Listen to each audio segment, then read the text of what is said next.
నమస్తే, welcome to four sides TV. పశ్చిమ గోదావరి జిల్లా నర్సాపురం ఎంపీ రఘురామకృష్ణంరాజు వైసీపీకి రాజీనామా చేశారు.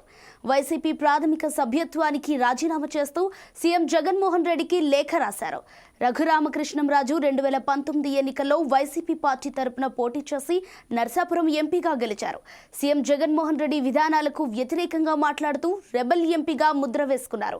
తనను పార్లమెంటుకు అనర్హులుగా ప్రకటించేందుకు మొహమ్మద్ గజ్నీల చేసిన ప్రయత్నాలు ఇంతవరకు ఆశించిన ఫలితాన్ని ఇవ్వలేదని రఘురామ తన రాజీనామా లేఖలో పేర్కొన్నారు.